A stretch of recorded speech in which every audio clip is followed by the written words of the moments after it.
सहनाववतु सहनौ भुनक्तु सह वीर्यं करवावहै तेजस्विनावधीतमस्तु मा विद्विषावहै।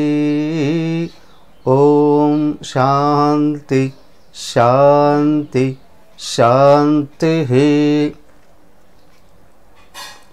ओम गुरुर्ब्रह्मा गुरुर्विष्णुः गुरुर्देवो महेश्वरः गुरुरेव परं ब्रह्म तस्मै श्री गुरवे नमः।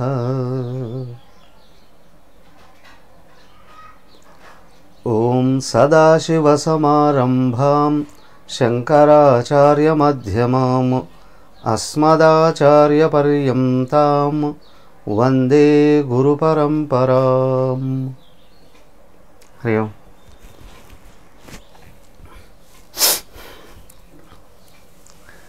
సాధన పంచకం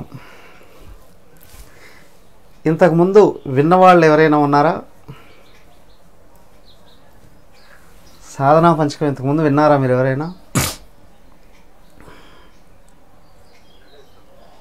విన్నా? లక్ష్మి ఉంది, ఓకే. రమాదేవి గారికి అవకాశం లేదు.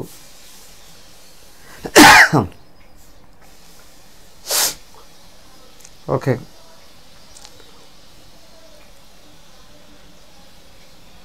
చిన్న సబ్జెక్టే అని అనుకోవడానికి వీలు లేదు. శాస్త్రం ఎంతటిది చెప్తూ ఉన్నా మధ్య మధ్యలో సాధన లక్షణాలని తెలియపరచడం జరుగుతూ ఉంటుంది.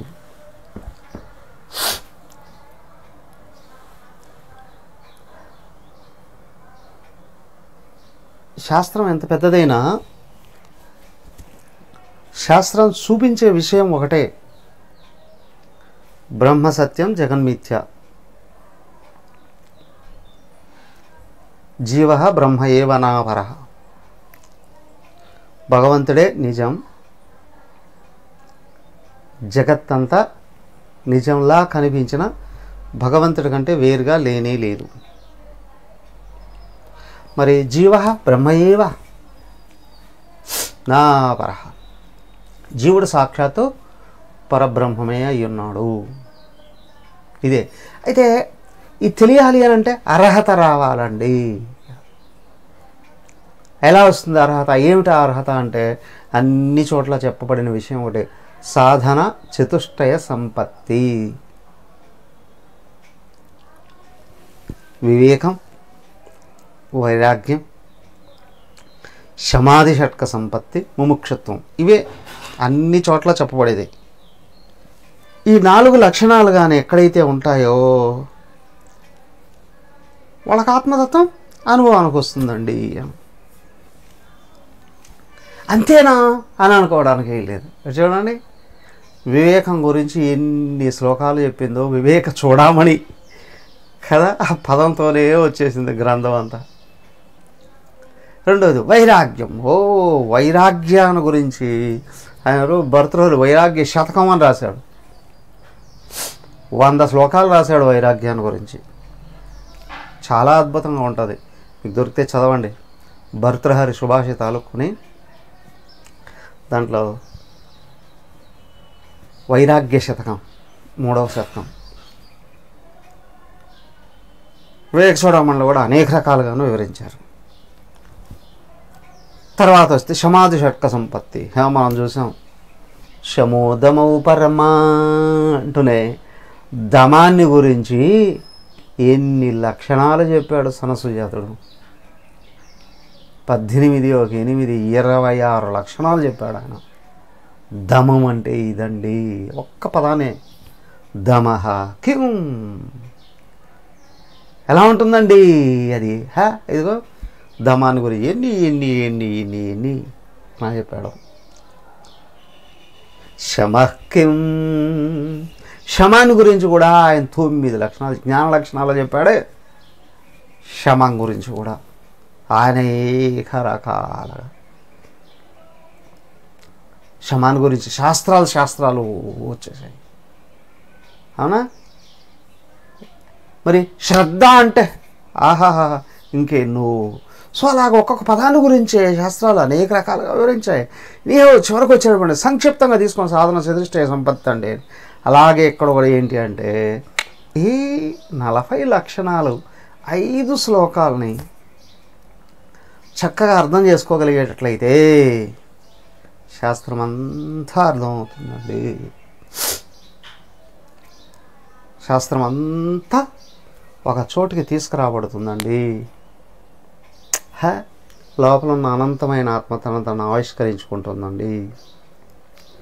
ఈ లక్షణాలు ఎక్కడైతే ఉన్నాయో ఆ ఆత్మ తను ఓపెన్ చేసుకుంటుంది. 10వ అధ్యాయంలో చెప్పాడు కదా భగవంతుడు, ఎవరైతే ఈ అర్హతలు సంపాదిస్తున్నారో వాళ్ళ హృదయంలోకి మండుతున్న దివిటి కాగడ, జ్ఞానం అనే కాగడాన్ని పట్టుకొని వెళ్ళి వాళ్ళ హృదయంలో కూర్చొని చీకటినంతటిని కాల్చేస్తానండి, పారద్రోలేస్తానండి. అదిగో ఈ లక్షణాలు చాలండి. ఏమిటయ్యా అంటున్నాం. వేదో నిత్యమధీయత, వేద నిత్యమధీయతాం. శాస్త్రాలను చదువుతూనే ఉండాలి. వేదం అంటే కేవలం వేదం అనేటువంటిది అందరికీ చెప్పడానికి అవకాశం లేదు. ఇది వేదాలు నిరంతరం అధ్యయనం చేస్తూ ఉండండి అని అందరికీ చెప్పలేము. అందరికీ చెప్పాలి అని అంటే వేదో నిత్యమధీయతాం, విజ్ఞానాన్ని ఆర్జిస్తూ ఉండాలి అనేది అందరికీ సమానం. అంతేకాదు నిత్యం తదుదితం కర్మస్వనుష్ఠీయతాం, నిత్యం పూజ చేయాలయ్యా. ఎస్, నిత్యం పారాయణం చేయాలయ్యా. ఎస్,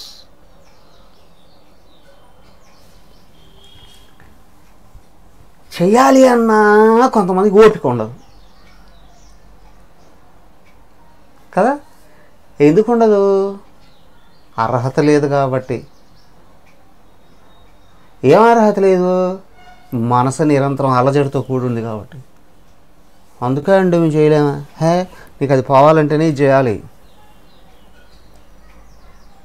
అదైనా మంత్రోచ్చారణ, సహస్రనామ పారాయణ, గట్టిగా మంత్రాలు చదువుతూ పూజ, ఇవన్నీ చేయడం వల్ల ఏమవుతుంది అని అంటే మనసులో అలజడులు కరిగిపోతాయి. పూజ వాటి కొరకు ప్రిపేర్ చేసుకోవడంలోనే లోపల ఉన్న బద్ధకం వదిలిపోతుంది. పూజ ఎప్పుడు చేయాలండి? సూర్యోదయానికి పూర్వమే పూజ చేసేయాలండి. అవి చేయాలంటే పూజ చేయాలంటే స్నానం చేయాలి కదండి. స్నానం చేయాలంటే దానికంటే ముందు కొన్ని పనులు చేసుకోవాలి కదండి. కాబట్టి ఏంటి అంటే సచ్చినట్టు బ్రహ్మముహూర్తంలో లేచి తీరాలి. అవునా? బ్రహ్మముహూర్తంలో లేవాలంటే మన నిద్ర సరిపోతుంది కదండి. ఎంత నిద్ర కావాలండి? 6 గంటలు 7 గంటలు. కాబట్టి ఏం చేయాలండి? అర్లీగా పడుకోవాలి. అన్ని ఆరోగ్య సూత్రాలు అన్నీ ఇక్కడే ఉంటాయి. అవునా? అర్లీగా పడుకుంటే అర్లీగా లేయచ్చు. అర్లీగా లేస్తే అన్ని పనులు చేసుకోవచ్చు. సూర్యుడు ఉదయించేటప్పటికి ఎవరైతే దేవుడి యొక్క పూజ చేసి హారతి ఇచ్చేస్తున్నారో ఆ సూర్యుడు ఎదురుగా వచ్చి ఉదయించే సూర్యుడికి నమస్కరిస్తున్నారో లక్ష్మి వాళ్ళ ఇంట్లో తాండవిస్తుందండి. అందరూ కోరుకునేది అదే కదండి. లక్ష్మీదేవి ఊరికేం రాదు, అన్ని లక్షణాలని పట్టుకొని వస్తుంది. అలాగా చేయగలిగేటట్లేదు. చూడండి, నేను ఎవరో వచ్చారు, చూశారు కదా మీరు కూడా. నా పూజ అంటే ఇష్టం లేదండి, ఎందుకు ఇష్టం లేదు? మీ అమ్మ నాన్న నీకు నేర్పించలేదు.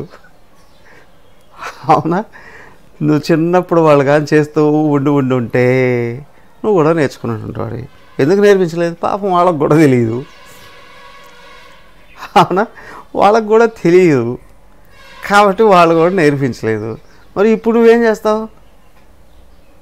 నాకు ఇష్టం లేదు అని చెప్పడం పెద్ద తెలివితేటలేం కాదు. దానివల్ల ప్రయోజనాలు ఏంటి అని కానీ తెలుసుకుంటే ఆచరించి తీరుతావు. అవునా? ఆచరించి తీరుతావు. సో కాబట్టి ఏంటి అంటే సూర్యోదయానికి పూర్వమే లేచి చక్కగా ఎవరైతే సూర్యుడు ఉదయించేప్పుడు పూజగా చేస్తూ ఉన్నారో దుర్లక్షణాలు రావు అక్కడ. అవునా? తల్లిదండ్రులు లేచారు, స్నానం చేశారు, పూజ చేసుకుంటారంటే పిల్లలు కూడా లేచి చదువుకుంటారు కదా. నువ్వు చెప్పాల్సిన అవసరమే లేదుగా. తప్పనిసరిగా చదువుకుంటారు. అవునా? తర్వాత చదివినప్పుడు పూజలు అయిపోయి వాళ్ళు తీర్థప్రసాదాలు ఇస్తున్నారంటే పిల్లలు కూడా రెడీ అవుతారుగా. ఖచ్చితంగా రెడీ అవుతారుగా. ఇంకేంటి? చెడిపోవడానికి చెడు సంఘాలకు అవకాశాలు ఉండవు. సో దాంతో ఏంటి అంటే అర్లీగా లేయడము, స్నానం చేయడము, మంత్రోచ్చారణ చేయడము అనేటువంటిది ఏంటి అంటే లోపల బుద్ధిలో మనసులో కూడా మత్తును పారదరోలేసి సో చక్కగా ఉత్సాహాన్ని సూక్ష్మత్వాన్ని నింపుతాయి. వేదో నిత్యమదీయతాం తదుదితం కర్మ స్వనుష్ఠీయత. వేదాలను చదవాలి అందరూ చెప్పండి. యజ్ఞయాగాలు చేయాలండి అనేటువంటిదే కాదు, నిత్య ఆరాధన దగ్గర నుండి శాస్త్రాల్లోనే చెప్పాయి. మరి ఇంకెక్కడ చెప్పాయండి? ఫిజిక్స్లో చెప్పిందా? కెమిస్ట్రీలో చెప్పారా? బోటనీలో చెప్పారా? జువాలజీలో చెప్పారా? అవునా? మ్యాథమెటిక్స్లో చెప్పారా? ఇంకెక్కడ చెప్పారండి? వేదాల్లోనే చెప్పారు. ఆయన ఎందుకయ్యా వేదాలను చదువుకోవాలి అనంటే ఇదిగో వేద విజ్ఞానాన్ని, ఆధ్యాత్మిక జ్ఞానాన్ని ఎందుకు స్వీకరించాలి, ఎందుకు అధ్యయనం చేయాలి, ఎందుకు నేర్చుకోవాలి, అందులో చెప్పబడినటువంటి కర్మల్ని ఆచరించడానికి. ఇవి ఎవరైతే చేస్తున్నారో దానికే భగవద్గీతలో చెప్పారు నిత్యకర్మ, నైమిత్తిక కర్మ, కామ్యకర్మ, నిష్కామ కర్మ, ఇవన్నీ వరుసగా చెప్పారు. నిత్యకర్మ ప్రతిరోజు నిత్యం నీ ఇంట్లో దైవారాధన కానీ చేస్తూ ఉంటే ఆయన నీ వెంట ఉంటాడు, నిన్ను రక్షిస్తాడు. నిత్యకర్మ నిత్యం ఆరాధన చేస్తున్నావు అని అంటే నీ మనసులో అలజడులు వెళ్ళిపోతాయి, నీ మనసులో దురాలోచనలు వెళ్ళిపోతాయి, నీ మనసులో మత్తు వెళ్ళిపోతుంది, నీ మనసులో చురుకుదనం వస్తుంది, ఉత్సాహం వస్తుంది, తెలివితేటలు వస్తాయి. అన్నిటికంటే ముందు మంచి చెడుల విచక్షణ వస్తుంది. అది ఒక్కట పోయింది అని అంటే మనుషులు పశువుల కంటే హీనంగా బతుకుతారు. ఆ విచక్షణ అనేది ఎక్కడ లేదు. ఏంటి? పశువుల కన్నా నియమాలు ఉంటాయేమో, కానీ మనుషులు సర్వకాలాలలో అన్ని నియమాలు వదిలేసి నీచాతి నీచంగా అల్పంగా వ్యవహరించడం జరుగుతుంది. వేదో నిత్యమధీయతాం తదుదితం కర్మ స్వనుష్ఠీయత. నైమిత్తిక కర్మ చూడండి, ఏ మతంలోనూ ఉండదు. ఏ మతంలో చూసిన సంవత్సరానికి ఒకసారి 2 సార్లు వస్తాయి పండుగలు. మనకు ఎన్ని రకాల పండుగలు, నిత్యం చేసే పండుగలు, వారం వారం చేసే పండుగలు, ప్రతి 15 రోజులకు చేసే పండుగలు, నెల చేసే పండుగలు, ప్రతి 3 నెలలకు చేసే పండుగలు. అవునా? ఎన్ని ఉన్నాయి? ప్రతిరోజు ఆదివారం నుండి శనివారం వరకు ప్రతిరోజు ఒక్కొక్క దేవుడిని ఆరాధించాలండి కదా. ప్రతిరోజు ఆరాధించాలండి. ఆ తర్వాత ప్రతి వారంలో ఏదో ఒక వాళ్ళ ఇష్టదైవం ఉంటుంది, ఆయనకు ఉపవాసం చేయడము, ప్రత్యేకమైన పూజలు చేయడము అది కూడా ఉంటుందండి. ఆ తర్వాత 15 రోజులకు వస్తే ఈరోజు ఏకాదశి అండి, ఏకాదశి ఉపవాసము వ్రతాలు ఉంటాయి. పౌర్ణమికి చేయాల్సినటువంటి ప్రత్యేకమైన పూజలు, అమావాస్యగా చేయాల్సినటువంటి ప్రత్యేకమైన వ్రతాలు, తర్పణాలు, నెల మాసికాలు, పనులు ప్రతి నెలలో ఇన్ని రకాల పండుగలు వస్తాయండి మనకు. ఉగాది మొదలుకుంటే చూడండి మళ్ళీ శివరాత్రి వరకు ప్రతి నెల ప్రత్యేకమైనటువంటి పండుగలు ఉన్నాయి. ప్రతి నెల ప్రత్యేకమైనటువంటి పండుగలు ఉన్నాయి. అవునా? అంతేకాదండి, ప్రతి 3 నెలలకు ఓ ప్రత్యేకం. ఏది ఉగాది రావడంతోనే 9 రోజులు పండుగను పట్టుకొని వస్తుంది. శ్రీరామనవమి ఉత్సవాలు అండి. అది అలా అవుతుంది అనుకోండి. ఇక మధ్యలో ఎన్ని వస్తాయి? గురు పౌర్ణమి ఒకటి గురు పౌర్ణమి, కృష్ణాష్టమి, అది అయిపోతుంది అనుకునేటప్పటికి వెంటనే గణపతి నవరాత్రులు వస్తాయి. అది పూర్తి కాకముందే దీపావళి వచ్చింది. అవునా? అయిపోయిందా అనుకున్నావా, వెంటనే స్టార్ట్ అయిపోతుంది దసరా నవరాత్రి ఉత్సవాలు. ఇది అయిపోయింది అని అనుకుంటామా, వెంటనే ఇవి స్టార్ట్ అయిపోతాయి. ఇవి సంక్రాంతి. సంక్రాంతి అంటేనే 10-15 రోజులు పండుగలు అండి. ఇవన్నీ ప్రతి 3 నెలలు. ఇవన్నీ ఏమిటయ్యా, ఎక్కడ చెప్పారయ్యా? వేదో నిత్యమదీయత. ఆధ్యాత్మిక శాస్త్రాలు చదువుకోవయ్యా అంటే అన్నీ వదిలిపెట్టేసి నేను ధ్యానం చేసుకుంటూ కూర్చుంటాను. ఆ స్థాయి వస్తే అస్సలు వదిలిపెట్టకూడదు.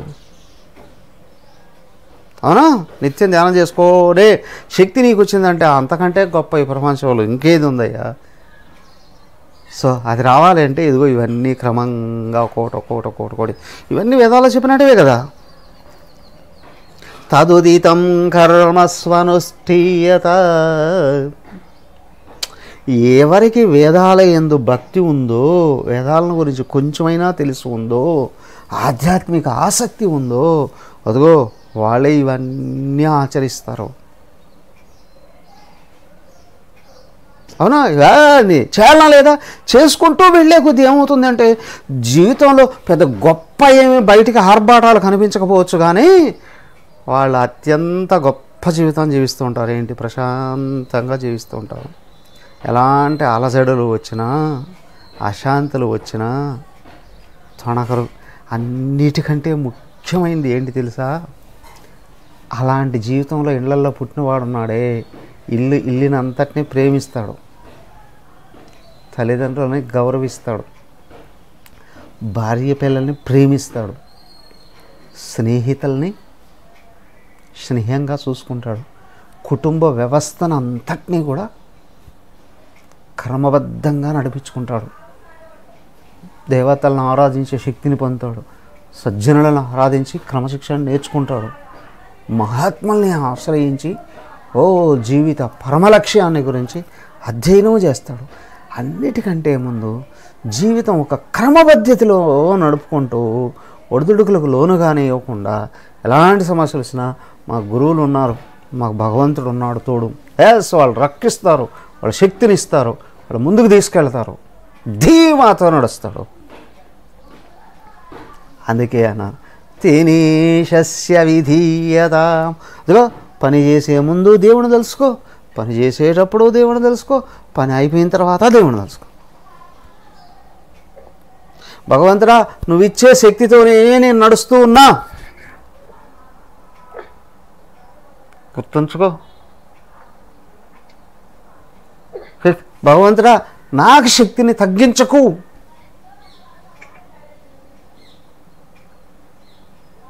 అయిపోయింది. భగవంతుడా నీ వలనే ఆచరించా, నీకే సమర్పణం.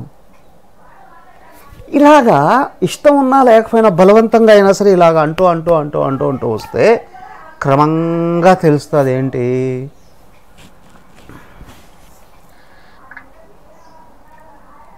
లోపల ఆయన ఆత్మయ్య కూర్చో ఉండడం వల్లనే శరీర మనోబుద్ధులు బతికున్నాయి.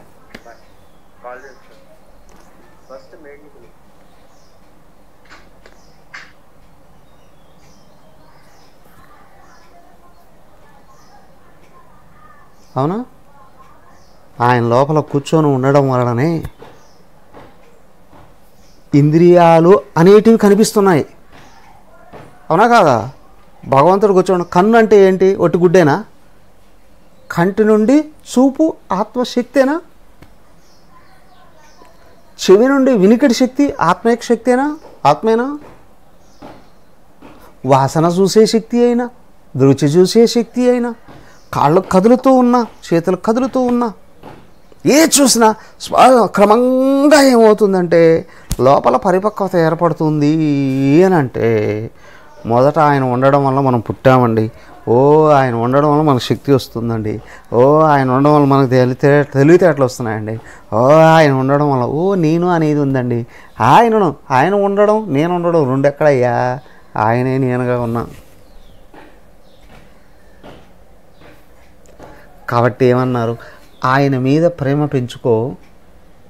తేన ఈశస్య విధీయతాం కామే మతి త్యజ్యతాం. అస్సలు దేవుడు అంటేనే అవగాహన లేక దేవుడికి దూరం అయ్యేవాళ్ళు కొంతమంది. బద్ధకంతో ఆయన ఆరాధించలేక దూరం అయ్యేవాళ్ళు కొంతమంది. అవునా? వీళ్ళ జీవితాన్ని పూర్తిగా కోల్పోతారు. ఇంకో కొంతమంది ఉంటారు, దేవుడి దగ్గరకు వస్తారు కానీ కోరికల కొరకే వస్తారు. రావణాసురుడు లాంటి వాళ్ళు మహా శక్తివంతులే, కానీ ఏంటంటే కోరికలు గుర్తొచ్చినప్పుడే దేవుడా నువ్వు కావాలంటారు. ఎందుకు? నేను తపస్సు చేస్తున్నా, నువ్వు ఫలాలు ఇస్తున్నావు, ఇంతవరకే అనుకుంటారు. పెద్ద యజ్ఞం చేస్తే నాకు కావాల్సింది ఇస్తాడండి. బిజినెస్ ఆయనతో. అవునా? నేను ఒకటి ఇస్తున్నా, నువ్వు ఒకటి ఇస్తున్నావు, అంతవరకే. అలాంటి భావాలు తొలగించవయ్యా. కామ్యేమతి త్యజ్య. కోరికల కోసం బతకడం వదిలే. అది మరి కోరికలు తీసుకో, కానీ కోరికలే జీవితం కాదు. కోరికలు వెంటబడి వెళ్ళిపోయావో కోరికలు కుప్పలుగా లోపల నిండి నిన్ను కూలదొస్తాయి. కామ్యేమతి త్యజ్యత. ఎందుకయ్యా పని చేసావు? నాకు ఇష్టం కాబట్టి చేశా. నీకు ఇష్టమైతే అన్నీ చేసేస్తావా? ఇష్టంలో కష్టాలు రావడానికి కూడా అవకాశం ఉంది. మరి అవసరం కాబట్టి చేశానయ్యా, చెయ్యాలి కాబట్టి చేశానయ్యా. అర్థమైందా? అవసరం కాబట్టి చేశా, బాధ్యత కాబట్టి చేశా. ఇక్కడ వికసన అనేది వస్తుంది. అవునా? చిన్న పిల్లలు ఉన్నాడు అనుకోండి, వాడికి ఏది ఇష్టం అయితే అది కావాలని అడుగుతాడు. కొంచెం ఎదిగిన వాడు అవసరమైనటువన్నీ సేకరించుకుంటాడు, చేయవలసినటువంటివన్నీ చేసి తీరుతాడు. సో కాబట్టి ఇక్కడ కోరికలు వదిలేయండి. లోపల అసలు ఏ కోరికలు ఉంచకండి అని కాదు. కోరిక లేకపోతే ఏ పని చేయలేం. కోరికలు లేకపోతే జీవితమే లేదు. కానీ కోరికలు వెంటబడి వెళ్ళిపోవడం వదిలిపెట్టండి అని అంటే, లోపల ఏ సంకల్పం వస్తే దాని వెంటబడి నువ్వు వెళ్ళిపోతున్నావు అని అంటే, చిన్నపిల్లలు చూడండి, చాక్లెట్ ఇస్తా అంటే వాళ్ళు వెంటబడడం జరుగుతుంది. చాక్లెట్ ఇస్తే ఏమైనా చేస్తాను కొంతమంది కదా. అదే చాక్లెట్ తల్లిదండ్రులకు కావాల్సిన ఇచ్చేటప్పుడు పోరా నీ చాక్లెట్ కోసం నేను ఎందుకు వస్తాను అని అంటాడు. అవునా? పిల్లల్లోనే విచక్షణ అనేది అక్కడే ఉంటుంది. సో కాబట్టి ఇప్పుడు చూడండి, ఓ పక్షి ఇవి ఉన్నాయి అనుకోండి, కుక్కో లేకపోతే పక్షి ఏదో ఉందనుకోండి, దానికి కావాల్సిన ఆహారంగా చేత పట్టుకొని అలాంటి వెంట వచ్చేస్తుంది. అవునా? అలాగే కోరికలు వెంటబడడం అంటే ఏ విధంగా ఉంటుందంటే, ఏదో జీవితం మొత్తం తనెవరు, తనెందుకు, తనేమిటి, మొత్తం అన్నీ మర్చిపోయి విషయాలు వెంటబడి జీవితాన్ని సర్వనాశనం చేసుకోవడం జరుగుతుంది. దానికి ఏంటంటే కోరికల వెంటబడకు, కోరికలు తీర్చుకో. ఓకే, కోరికలు నిన్ను బంధించకూడదు, కోరికలు నిన్ను దెబ్బ కొట్టకూడదు, కోరికలు నిన్ను పతనం చేయకూడదు. దానికి ఏమన్నారు? అవసరమైన కోరికలను తీర్చుకోవయ్యా, కానీ కోరికలు వెంటబడడం జీవితంగా మార్చుకోకు. కామ్యేమతి త్యజ్యత. విశేషం ఏంటంటే కోరికలు కారణ శరీరం నుంచి వస్తాయి, లేదా విషయ ఆకర్షణల నుండి వస్తాయి. అవునా? కారణ శరీరం కంటే కొంచెం వెనక్కి చూస్తే భగవంతుడు ఉన్నాడు, బాధ్యతలను గుర్తు చేస్తాడు. దానికి ఈశస్య విధీయతాం అన్నారు. ఈశ్వర భక్తి కలిగి ఉంటే బాధ్యతలు గుర్తొస్తాయి, అవసరాలు గుర్తొస్తాయి, వాటికి శక్తిని అడుగుతాడు, విధి విధానాలని పాటిస్తాడు. కానీ భగవంతుడిని మర్చిపోతే లోపల కారణ శరీరం అలజడులు పుట్టిస్తుంది. అవే ఆపుకోలేని కోరికలే అలజడులు. అవునా? సో అధర్మమైన తాదాత్మ్యాలే అలజడులు. మరి ఇంకే విధంగా రావా అండి? ఏదైనా కష్టం వచ్చినప్పుడు దైవం ఏంది నీ కానీ భక్తి కలిగి ఉండేటట్లయితే అలజడి తగ్గుతుంది. నీకు అలజడి కలిగినప్పుడు కామ్గా ఒంటరిగా కూర్చొని కొద్దిసేపు జపం చేసుకో, ఆర్తిగా ప్రార్థించుకో. అసలు అలజడి కారణం ఏంటో తెలుస్తుంది. చేయకూడదు ఏమైనా చేసావా సరిదిద్దుకోవచ్చు. కానీ రాకూడదు ఏమైనా వచ్చిందా ఆర్తిగా దేవుడిని ప్రార్థించి క్రమపద్ధతిలో ముందుకెళ్ళడానికి అవకాశం. క్రమపద్ధతిలో ముందుకెళ్ళడానికి అవకాశం ఉంది. సరైన విధానంలో వెళ్ళావా, దైవభక్తితో వెళ్ళావా, ఖచ్చితంగా దాన్ని తొలగించుకుంటూ ముందుకెళ్తావు. దానికంటే చిన్న కష్టం వస్తే దైవం ఎందుకు భక్తిగా లేకపోతే అది పెద్దదిగా మారిపోతుంది. నీకు దైవం ఎందుకు భక్తిగానే ఉంది అంటే దాన్ని తొలగించుకొని అట్లాంటిది ఇంకెప్పుడు వచ్చినా కూడా తొలగించుకోగలను అనే ఒక అనుభవాన్ని కూడా పొందుతావు. కాబట్టి కోరికల వెంటబడకు, దైవం వెంటబడు, బాధ్యతలను గుర్తించుకో, చేయవలసింది చేస్తావు, చక్కగా ముందుకెళ్తావు. అలా కాకుండా కోరికలు వెంటబడితే ఏమవుతుంది? చేయకూడనాటివి చేస్తావు, రాకూడని ఫలాలు వస్తాయి. అవును?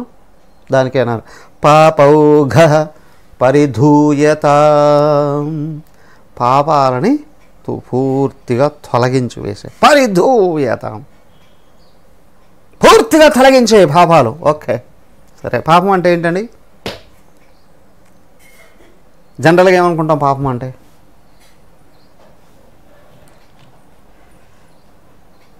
చేయకుండా అడిగి చేస్తే పాపాలు అంటాం, అలా కదా. ఇంకా అంటాను చూడండి, ఎవరన్నా కష్టాల్లో దుఃఖాల్లో పడిపోతున్నాను, ఏ పాపం చేసాడో ఏమో అంటావా? అవునా కాదా? వ్యక్తికి ఎప్పుడు తెలుస్తుందయ్యా? కోరికలను అనుసరిస్తే పాపాలు ఆచరించే అవసరాలు పుడతాయి. బాధ్యతలను అనుసరిస్తే పాపాలని లోపలే తొలగించేసేస్తావు. పాపాలు బయట నుండి వచ్చాయి అంటే కర్మఫలాలు, పాపాలు లోపల నుండి వచ్చాయి అంటే చెడు కోరికలు. అవునా కాదా? చెడు కర్మఫలాలు ఎందుకు వస్తాయి? చెడు కోరికల్ని అనుసరించి ఆచరించినప్పుడు.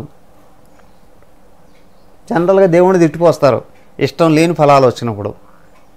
అవునా? ఇష్టం లేనాటి అయ్యా చేయకూడనాటివి చెయ్యొద్దు అన్నప్పుడు మాత్రం దేవుడి మాట వినాం. ఇష్టం లేని ఫలాలు వచ్చినప్పుడు మాత్రం దేవుడిని దూషిస్తాం కదా.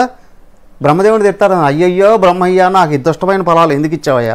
ఆయనకేం పని బాట లేదు, ఇంకా పని కట్టుకో, నీకు ఒక్కడి మీదనే అన్నీ రుద్దుతాడా? ఎవడి మీద ఏమీ రుద్దడు. అవునా? జనాల్ని తయారు చేస్తూనే కర్మలో వాటి నియమాలు కూడా ఏర్పాటు చేసేసాడు. ఏం చేస్తే నీకు అదే వస్తుంది. పాయిజన్ తాగితే చస్తావు, దాని మీదనే రాసుంటారు. అవునా కాదా? 4 ఎముకలు, ఇదే 2 ఎముకలు పైన ఒక స్కెలిటన్ బొమ్మ కూడా వేసుంటారు. తాగితే సస్తావని, సావడం కొరకే వినియోగిస్తారు. కాకపోతే ఏంటంటే పురుగులు అవి ఇవి దుష్టమైనటువంటి ఉన్నాయి, వాటి కోసం మాత్రం ఉపయోగించు అని. అలాగే చేయకూడని కర్మ చేస్తే సస్తావు. లోపల మొట్టమొదట తెలివితేటలు చచ్చిపోతాయి, శాంతి చచ్చిపోతుంది, ఉత్సాహం చచ్చిపోతుంది, ధైర్యం చచ్చిపోతుంది. అవునా? కాన్ఫిడెన్స్ చచ్చిపోతుంది. దీనికి అన్నీ వ్యతిరేకమైనటువన్నీ వచ్చి కూర్చుంటాయి.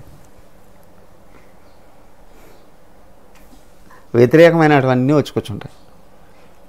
పాపౌఘ పరిధూయత, సనస్యాతంలో చెప్పారు చూడండి.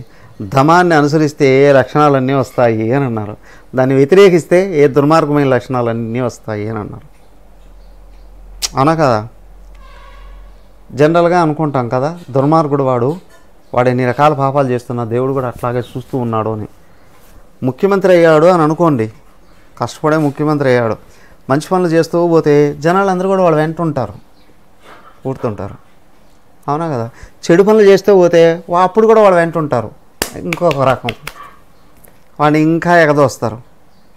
అవునా కదా? వీడు ఇన్ని పాపాలు చేస్తున్నాడు, దేవుడు ఎందుకు తీసేయలేదు అంటే అది ఎట్లా తీసేస్తాడు? మొదట ఇచ్చాడు కదా, రావడానికి అవకాశం కల్పించేది ఎవరు? ప్రజలే కదా.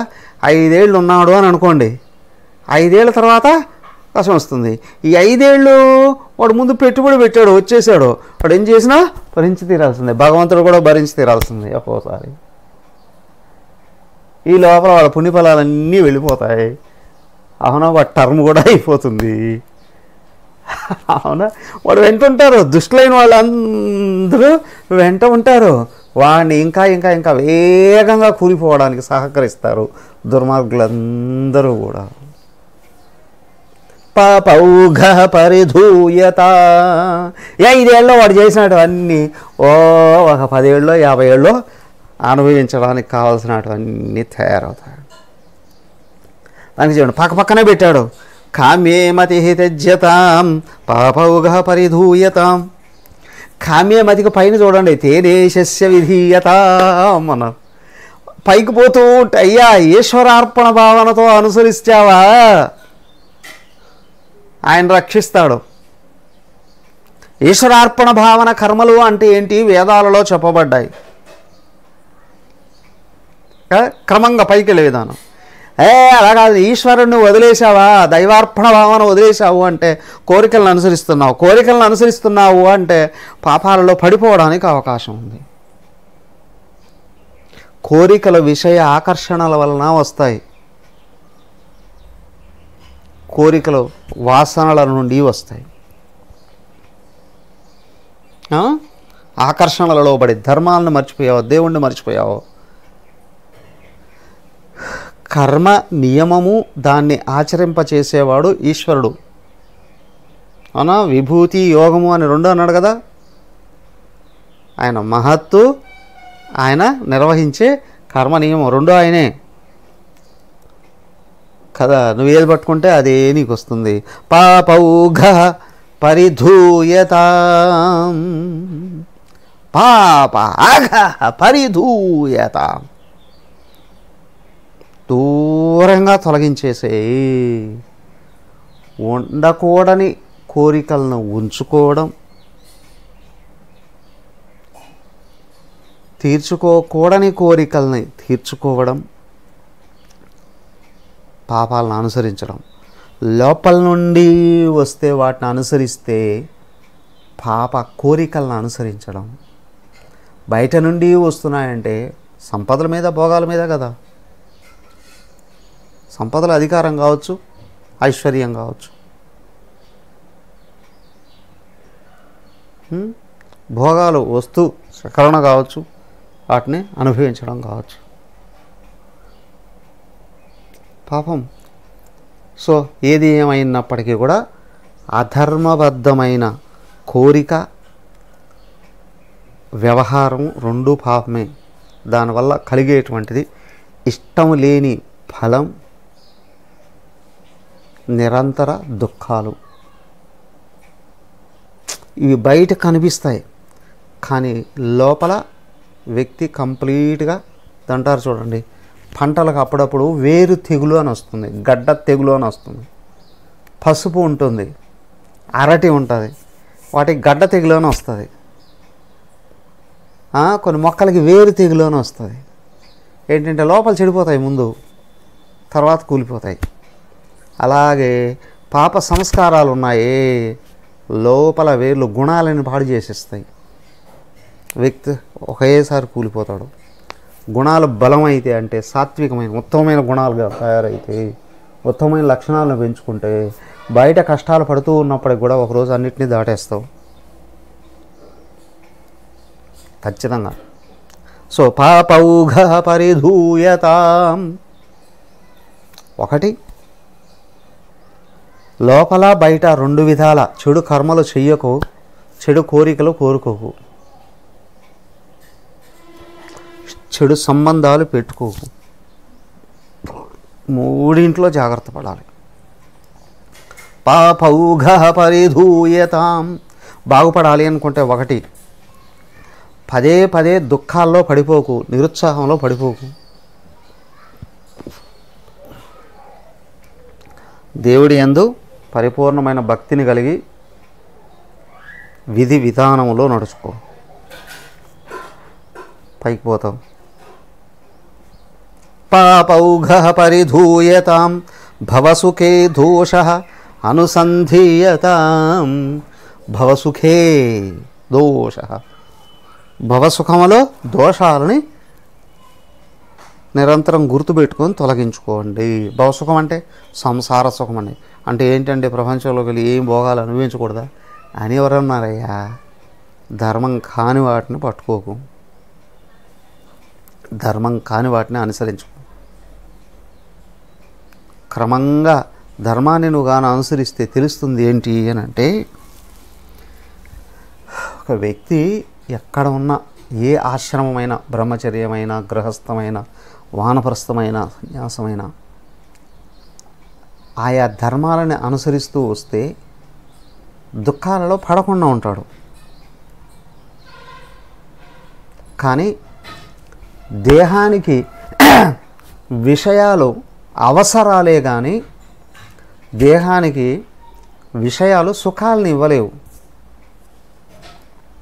అయితే ఇస్తున్నట్టు కనిపిస్తుంది. ఫర్ ఎగ్జాంపుల్, ఆకలి అయిందండి, అన్నం తింటే సుఖమా దుఃఖమా అని అనడానికి ఏం లేదు. ఆకలి అయితే మంట పుడుతుంది, అన్నం వేస్తే మంట పోతుంది. అవునా? అన్నం తినడం సుఖం కాదా అని అనుకోవడం కాదు, అన్నం తినడం అవసరం. దప్పికేస్తే నీళ్ళు తాగాలి, నీళ్ళు తాగకపోతే ప్రాణాలే ఎగిరిపోతాయి. సో దప్పిక నీళ్ళు, ప్రాణాలకి నీళ్ళు అవసరం. నీటి శాతం తగ్గితే దప్పిక అనేది ఒక మంట బయటకు వస్తుంది. నువ్వు నీళ్లు పోస్తే ఆ మంట ఆగిపోతుంది. అది అవసరం. అవునా కాదా? తాగితే ఎంత సుఖంగా ఉంటుందండి అని అనుకుంటే ఏం తాగితే? అసలు ప్రాథమిక నియమాన్ని గుర్తుపెట్టుకుంటే, ఇక్కడ నువ్వు దప్పికైనప్పుడు నీళ్ళు కానీ తాగకపోతే చస్తావు, నిజమే. దప్పికైనప్పుడు మంచినీళ్ళు తాగు, మంచి నీళ్ళు తాగు, ప్యూరిఫైడ్ వాటర్, మంచి నీళ్ళు తాగు. అంతేగాని కుళ్ళిపోయిన నీళ్ళు, కంపు కొట్టే నీళ్ళు, విషతుల్యమైన నీళ్ళు, కెమికల్స్ కలిగిన నీళ్ళు, అవునా, మత్తు నీళ్ళు, ఇలాంటివన్నీ తాగావా ఏమవుతుంది? పైకి మాత్రం ముఖం అప్పుడు మాట్లాడుకుంటూ ఉంటారు చూడండి. అవునా, ఫ్యాషన్ అయిపోయింది. రోజు నేను వైన్ వాడతానండి, అందుకే ముఖం కళకళ కళకళ ఆడుతుంది. ఈ ముఖం నీ మనసును బుద్ధిని చంపేస్తున్నావు. అవునా? తాత్కాలిక కెమికల్స్ పోసుకుంటున్నారు అనుకోండి, కళకళలాడినట్టు ఉంటుంది. మత్తు పానీయాలు వాడుతున్నారు అనుకోండి, ముఖం కళకళలాడటం ఉంటుంది. లోపల మనసు బుద్ధి చచ్చిపోతాయి, కారణ శరీరం కుళ్ళిపోతుంది. అవునా? అలా కాదు. నువ్వు ఇదిగో వేదాలను అనుసరిస్తూ, సత్కర్మలను ఆచరిస్తూ, సదాలోచనలు తెచ్చుకుంటూ మంచి విజ్ఞానం సంపాదించుకున్నావు అనుకో, కొంచెం టైం పట్టచ్చు, కానీ ముఖం శాశ్వతంగా వెలుగుతుంది. అవునా? మనసు సద్గుణాల్లో నిండింది అని అనుకోండి, మనసు ఉత్సాహంగా ఉంటుంది, ముఖంలో సహజంగా వస్తుంది. ఎందుకయ్యా? సర్వశక్తివంతుడు భగవంతుడు. నువ్వు శాస్త్రాన్ని అనుసరించడం ద్వారా మనసును కరిగిచ్చేస్తే వెనకలో ఉన్న భగవంతుడు నేరుగా ముఖం మీద కనిపిస్తాడు. మనసుకు యోగం చేకూరుతుంది. అవునా? ముఖం సహజంగా కళగా ఉంటుంది. ఏ పెర్ఫ్యూమ్స్ని ఆశ్రయించాల్సిన అవసరం ఉండదు. అవునా? సో ఏ పెర్ఫ్యూమ్స్ని ఆశ్రయించాల్సినటువంటి అవసరము ఉండదు. సో కాబట్టి ఇక్కడ ఏంటి అని అంటే, భవసుఖే దోష అనుసంధీయ, దేహ అవసరాలని శుద్ధమైన పదార్థాలతో తీర్చాల్సిందే. కానీ పదార్థాల వలన బాధలు తొలుగుతాయి, కానీ సుఖాలు రావు. సుఖం ఎలా వస్తుంది? యోగ అభ్యాసం వలననే వస్తుంది. యోగ అభ్యాసం ఏంటండి? మనసుని ప్రజెంట్లో నిలబెట్టుకో, దానికి సరైన విలువల్ని పాటించు, విలువలు కోల్పోకు, బలహీనతలకు లోను కాకు. బలహీనతలకు లోనుగాకు. బలహీనతలకు లోనయ్యావా యోగాన్ని కోల్పోతావు. అంటే మనసు జారిపోతుంది. మనసు జారిపోతే లోపల దెబ్బతింటుంది ముందు, తర్వాత జీవితం అంతా దెబ్బతింటుంది. భవసుఖే దోష అనుసంధీయత. బాగా గుర్తుపెట్టుకోవాలి. ఏంటి అంటే దేహం ఇంద్రియాలు విషయాలతో సుఖాన్ని పొందవు. మనసు శుద్ధమై ఉపశమిస్తే దేహం ఇంద్రియాలు సదా సుఖంగా ఉంటాయి. ప్రాథమిక సూత్రం. వీటి అవసరాలు మాత్రం ఉత్తమమైన వస్తువులతో తీర్చాలి. దానికే చెప్పారు సాత్విక ఆహారం, సాత్విక జలం. పక్కన వైన్ ఉంటే కానీ ఉదయం టిఫిన్ కూడా దిగదండి అని కొంతమందికి. అవునా? బయటకు వచ్చి ధర్మపన్నాలు వాడతారు, మాట్లాడతారండి. గాంధీ జయంతి రోజు కూడా వాళ్ళకి ఏదో జంతువును చంపి తింటే కానీ తీరదండి. ఏమంటారు? లోపల పాడైపోయింది వ్యక్తిత్వం. దానికి ఏంటి అని అంటే నువ్వు దేహానికి ఇచ్చేటువంటి విషయ వస్తువులు కూడా సాత్వికమైనటివి స్వీకరిస్తే ఉత్తమమైన స్థితి లోపల పెరుగుతుంది. అంటే మనసు యోగంలో నిలబడుతుంది, బుద్ధికి జ్ఞాన ఇచ్ఛ పెరుగుతుంది. అప్పుడు తెలుస్తుంది విషయాలు దేహ అవసరాలను తీర్చగలవు కానీ వ్యక్తికి సుఖాలను ఇవ్వలేవు. బలహీనతల్ని తొలగించుకుంటేనే, ఉత్తమ లక్షణాలను పెంచుకుంటేనే వ్యక్తి సదా నిత్యం నిరంతరం సుఖంగా ఉంటాడు. సుఖాన్ని అనుభవించడం కాదు, సుఖంగా ఉండడం నేర్చుకోవాలి. యోగం జ్ఞానం రెండూ కుదిరితే ఎప్పుడు సుఖంగా ఉంటాడు. ఈ యోగం జ్ఞానం రెండూ పోతే అంటే బలహీనతలు నిండిపోతే సుఖాన్ని కోల్పోతాడు. సో కాబట్టి ఏంటంటే విషయాలలో కాదు సుఖాన్ని అనిపించడం, విషయ అవసరాలను తీర్చుకుంటూనే నువ్వే సుఖంగా ఉండడానికి ప్రయత్నం చేయి.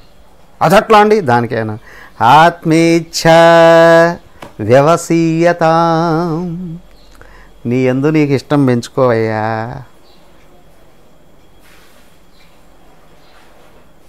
నా భార్యే నాకు సర్వస్వం అండి అంటే అన్నావు కానీ అనుకోకు. నా భర్తే నాకు సర్వస్వం అండి అంటే అన్నావు కానీ మళ్ళీ కూడా ఆలోచన చేయి. భర్త అన్నా, భార్య అన్నా, పిల్లలు అన్నా ఆత్మయే.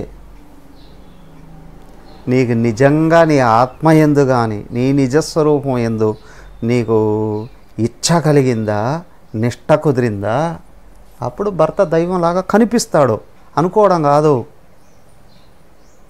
సాక్షాత్ భార్య దేవతలాగా కనిపిస్తుంది. అనడం కాదు అందరితో. అవునా? పిల్లలు కూడా దైవ అనుగ్రహంలాగా కనిపిస్తారు. దైవానుగ్రహం వల్లనే వీళ్ళు కలిగారండి అనే విషయం తెలుస్తుంది. స్పష్టంగా. సో ఆత్మేచ్ఛా వ్యవసీయత. సో నీ నిజస్వరూపం యందు నీకు నిష్ట కుదిరిందా, ప్రపంచంలో అన్ని విషయాల్లో స్పష్టంగా ధర్మాలను పాటిస్తావు. ఎందుకంటే నిన్ను నువ్వు కోల్పోవు. నీ మీద నీకు జ్ఞానం వస్తుందా, నీ మీద నీకు నిష్ట వస్తుందా, ఆత్మనిష్ట, దుఃఖాలు కంప్లీట్గా దూరం అయిపోతాయి. చేయకూడదు చేయడం, చేయాల్సిందే, ఎలాంటి పరిస్థితుల్లోనూ వదలడు. ఆత్మ ఇచ్ఛా వ్యవసీయత. సో ఇక్కడ ఆత్మజ్ఞానం, ఆత్మవిశ్వాసం, ఆత్మ అనుసరణ. అవునా? ఇవన్నీ వస్తాయి. అప్పుడేమవుతుంది?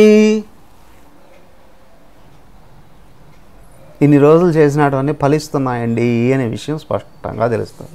ఓ మేము సరైన జీవితాన్ని జీవించామండి, కాబట్టి భగవంతుడు మాకు బయట అవసరాలని చక్కగా ఏర్పాటు చేసి పెట్టాడు. అవునా? లోపల అవసరాలని అందిస్తూ ఉన్నాడు. నిజ జీవితాన్ని జీవిస్తున్నాం, ప్రశాంతంగా జీవిస్తున్నామండి. ఇంతకంటే ఈ జీవితంలో గొప్పది ఏముందో చెప్పండి? మేము చేయకూడనాడు చేయలేదండి, చేయవలసినట్టు వదలలేదండి. ఒకవేళ చేయవలసినట్టు అన్నీ పోయిండొచ్చామేమో కానీ చేయకూడదు చేయలేదండి. అందుకే ఈరోజు హాయిగా ఉంటున్నామండి. ఇంట్లో ఎంతమంది పని మనుషులు ఉన్నారో, ఎన్ని కార్లు ఉన్నాయి, ఎన్ని ఇండ్లు ఉన్నాయి, ఇవి కాదు. మనిషికి కావాల్సింది ఒక బెడ్డే, ఇంత ఫుడ్డే, బాహ్య అవసరాలు. కానీ ఉన్నది ఏదైనా సరే హాయిగా వండుకొని తింటున్నాం, ప్రశాంతంగా ఉంటున్నాం, ఇంకొకరి జీవితాల్లో వేలు పెట్టట్లేదు, మా దగ్గరకు వచ్చి మమ్మల్ని ఎవడూ నిందించట్లేదు. ఆత్మ ఇచ్ఛ, ఆత్మ వైపు దృష్టి పెరిగింది అంటే ఇవన్నీ వస్తాయి. మధ్యలో పెట్టాడు చూడండి ఆయన, కామ్యేమతి తెచ్చేదాం పాపవుగా పరితూయత కదా. ఈశ్వరార్పణ భావన ఉంటే పైకి పైకి పైకి పైకి ఇస్తావు, కోరికలను అనుసరిస్తే కింది కింది కింది కిందికి వెళ్ళిపోతావు. అలాగే పాపాలను వదిలితే విషయాలలో సుఖం లేదు అని తెలుస్తుంది, నీ యందు నీకు నిష్ట పెరుగుతుంది. నిజ గృహాత్తూర్ణం వినిర్గమ్యత, సొంత ఇంటి నుండి తొందరగా బయటపడండి. అంటే అద్దెంటికి వెళ్ళాలా, ఆశ్రమాలకు వెళ్ళాలా, ఎక్కడికి వెళ్ళినా మనుషులే ఉండేది, అవునా? ఆశ్రమాలకు వెళ్ళినా అక్కడ కూడా మనుషులే. వాళ్ళు కూడా వచ్చేటప్పుడు ఏం తీసుకొస్తారు, క్రెడిట్ కార్డో డెబిట్ కార్డో చేత పట్టుకున్నా వాళ్ళ కారణ శరీరాన్ని వాళ్ళు పట్టుకొని వస్తారు, అవునా కాదా? అక్కడికి వెళ్ళినా వాళ్ళు ఇంట్లో ఎట్టుంటారు, అక్కడ కూడా అట్టే ఉంటారు, అవునా? నువ్వేం చేయాల్సింది ఏంటి, క్రెడిట్ కార్డు డెబిట్ కార్డు కాదు, దైవాన్ని పట్టుకొని నిలబడడానికి ప్రయత్నం చేయాలి. దానికే నిజగృహ తోరణం వినిర్గమ్యత అంటే సొంత ఇంటి నుండి తొందరగా బయటపడు అంటే సొంత ఇంటి నుండి అద్దె ఇంటికి వెళ్ళడము లేదా ఇంటి నుండి ఆశ్రమాలకు వెళ్ళడము కాదయ్యా. ఈ దేహమే ఒక ఇల్లుగా భావించు, అవునా? దీంతో తాదాత్మ్యం చెంది ఇక్కడే కూర్చొని ఉండకుండా దాన్ని వాడేసుకొని ఆ వాడుకుంటూ ఉన్న నువ్వెవరో తొందరగా తెలుసుకో, ఆ దేహం ఎందుకు వచ్చిందో తెలుసుకో. ఈ దేహం ఏదో ఒక రోజు ఊడిపోతుంది, ఈ లోపలే నిన్ను గుర్తించేయి. ఇది నిన్ను వదిలేసి వెళ్ళిపోకముందే నువ్వే దీంతో తాదాత్మ్యం వదిలేసావని అనుకో,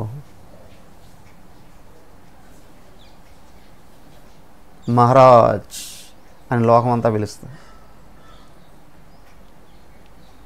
అవునా? ఏదో ఒకరు ఇది ఖచ్చితంగా ఊడిపోతుంది. దీన్ని ఊడిపోకుండా పట్టుకోవడానికి ప్రయత్నం చేస్తే అన్నీ కోల్పోతావు. చావంటే ఎవరికన్నా ఇష్టమా అండి? లేదండి. చావకుండా ఎవడన్నా ఉంటాడా అండి? వీలు కాదండి. మరి చావు గురించి ఎందుకు ఆలోచన చేస్తామండి? నేనేమో ఆలోచన చేయను. అయితే ఒక విషయం గుర్తుంచుకో, ఏదో ఒక రోజు వస్తుంది సావు, ఎప్పుడు వస్తుంది, ఎట్లా వస్తుంది, ఏ విధంగా వస్తుందో తెలియదు, కానీ ఈ లోపల దానికి నువ్వు వెల్కమ్ చెప్పగలిగేటట్లుగా ఉండు. అంటే దీంతో తాదాత్మ్యం వదిలించుకొని ఆత్మలో కనుక కూర్చున్నావా,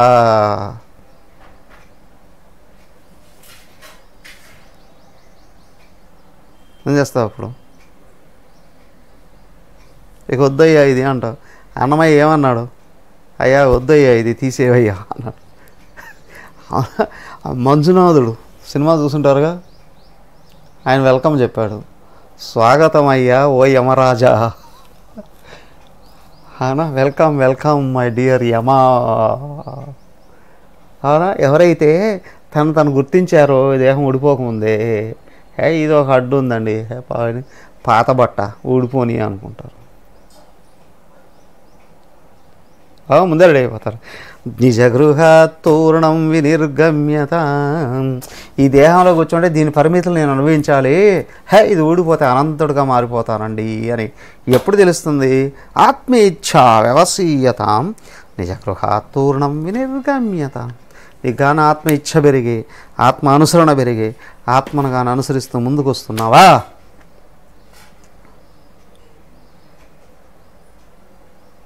సొంత ఇంటిని వదిలేస్తావు. ఒకటి మాత్రం మిస్కాన్సెప్షన్ రాకూడదు, ఎందుకంటే సొంత ఇంటిని వదిలేసి ఆశ్రమాలకు వెళ్ళిపోవడము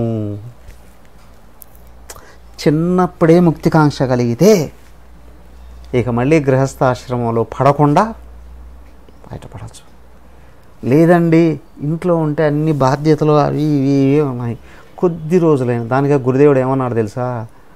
ఏదో వైరాగ్యం వచ్చింది అనుకోండి, ఒక్కసారి ఇల్లు ఆకిలన్నింటిని వదిలిపెట్టేసి ఆశ్రమాల్లో గెలిపి సెటిల్ అయిపోతాం అని అనుకోకండి. ప్రాక్టీస్ చేయండి అన్నారు. ఒకరోజు వెళ్ళి ఉండడం, వారం రోజులు వెళ్ళి ఉండడం. దానికి ఆయన ఏం చేశాడు? క్యాంపులు పెట్టాడు. ఒకరోజు క్యాంపులు, 2 రోజుల క్యాంపులు, వారం రోజుల క్యాంపులు. ఎందుకయ్యా అంటే పూర్తిగా మొట్టమొదటి ఏంటి? ఇంట్లో బాధ్యతలు. అత్యంత ముఖ్యమైనది ఏంటి? నిరంతరం వండుకొని తినడం. ఈ రెండింటిని పక్కన పెట్టి సాధనా క్యాంపులకు వెళ్ళండి. అవునా? ఆ రెండు లేవు అని అనుకోండి, మనసు ఒక్కసారి రిలాక్స్ అవుతుంది కదా. బాడీ అనుకుంటున్నాం, మైండ్ రిలాక్స్ అవుతుంది, వాటి గురించి ఆలోచన చేయాల్సిన అవసరం లేదు. ఇప్పుడు అధ్యయనం చేయండి. ఏంటి? ఆత్మను అనుసరించడం నేర్చుకోండి. అప్పుడు లోపల శక్తి వస్తాయి. ఆశ్రమంలో నువ్వు ఒక్కడవే కాదు కదా ఉండేది, కేవలం నువ్వు నీ గురువు మాత్రమే ఉంటారా? అనేక మంది ఉంటారు. వాళ్ళు వాళ్ళ స్వభావాలతోనూ వచ్చిన వాళ్ళు ఉంటారు. ఒక్కొక్కడు ఒక్కొక్క లక్ష్యంతో, ఒక్కొక్కడు ఒక్కొక్క సమస్యలతో వచ్చిన వాడు ఉంటాడు. అవునా? వాళ్ళ వైబ్రేషన్ అన్నీ కూడా అన్నిటినీ ఫేస్ చేసి దాటిపై నిలబడగలను అనుకునేటట్లయితే, ఏది ఏమైనా నువ్వు అక్కడికి వెళ్ళిన ఆత్మను అనుసరించడానికే. ఆత్మను అనుసరించడం జీవితం అని కానీ గుర్తుపెట్టుకుంటే నీకు ఎక్కడ అది వీలవుతుందో అక్కడ చేయొచ్చు, అంతే.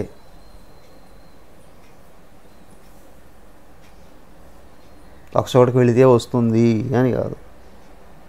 మన ఇంట్లోనే ఉంటే ఒక పని మనిషిని పెట్టుకున్నాం, వంట చేసి పెడుతూ ఉంటుంది. చిన్న చిన్న అవసరాలు, చిన్న చిన్న బాధ్యతలు లోపల మార్పు చెందే కొద్దీ అవి కూడా పోతూ ఉంటాయి. హాయిగా ఇంట్లోనే కూర్చొని మేము శ్రవణం చేస్తున్నామండి, మననం చేస్తున్నామండి, నిధ్యాసన చేసుకుంటున్నామండి. ఆశ్రమంగా మారిపోతుంది ఇల్లు. మన శాస్త్రం చెప్పింది అదే. ప్రతి గృహాన్ని స్వాధ్యాయ ప్రవచనాభ్యాన్న ప్రమదితవ్యం. మాతృదేవో భవ, పితృదేవో భవ, ఆచార్యదేవో భవ, అతిథిదేవో భవ. సత్యాన్న ప్రమోదితవ్యం, ధర్మాన్న ప్రమోదితవ్యం, కుశలాన్న ప్రమోదితవ్యం. అన్నీ చెప్పారు ఇక్కడి నుంచి ఆచరించవయ్యా అని. సో కాబట్టి ఆత్మను అనుసరించడం నీకు ఎక్కడ సులభతరం అనిపిస్తుందో అక్కడ ఉండు. ఏది ఏమైనప్పటికీ కూడా లక్ష్యం దేహాత్మభావాన్ని తొలగించుకొని ఆత్మభావంలో నిలబడమే. అది ఎక్కడ వీలవుతుందో అక్కడి నుండి ప్రారంభం చేయి. ఆత్మగా స్థిరపడు. నువ్వు దేహం కాదు, నువ్వు ఆత్మ చైతన్యాన్ని. తదాస్తు. దాని కొరకే సర్వశాస్త్రాలు, దాని కొరకే సర్వ నియమాలు. ఏమండి మాకు హాయిగా చదువుకొని ధ్యానం చేసుకుంటే బాగుంది, మళ్ళీ మేము పూజలు చేయాలనా? మీకు అవసరమైతే మీరు చేయాలి. మనసును ఉపశమించడానికి అది అవసరం అనుకుంటే చేయండి, లేకపోతే జపంతో వెళ్ళిపోవచ్చు. జపంతో వెళ్ళిపోవచ్చు. జపము, కీర్తనం, భజనం మనసులో ఆలోచనలు, ప్రపంచం ఆలోచనల్ని తోసేస్తుంది. అప్పుడు వేదాంతం మననం చేయడానికి, వేదాంత నిధిధ్యాసన చేయడానికి అవకాశం దొరుకుతుంది. సో కాబట్టి కర్మకాండ ఎంత అవసరమో అంత చేయాలి. కర్మకాండే అవసరం కాదు, కర్మకాండ మనసును ఉపశమింప చేయడానికి. సో ముఖ్యం శ్రవణ మనన నిధిధ్యాసన. దానివల్ల అది కూడా నిరంతరం చదవడం, చెప్పడం అనేదే కాదు. సో కాముగా కూర్చొని నేను ఆత్మగా ఉన్నానా, అనాత్మగా పరుగులు తీస్తున్నానా, విచారణ ఉంది. ధ్యానంలోకి లాక్ రాబడుతుంది. ఆత్మ విచారణ ధ్యానంలోకి రాక్కబడుతుంది. ఇది ధ్యానం, ఆత్మవిచారణ. దానికి సహకరించేది మననం. తదాస్తు. అనుసరించండి. హరి ఓం. ఓం సర్వే భవంతు సుఖినః, సర్వే సంతు నిరామయాః, సర్వే భద్రాణి పశ్యంతు, మా కశ్చిద్ దుఃఖభాగ్ భవేత్. ఓం శాంతి శాంతి శాంతి.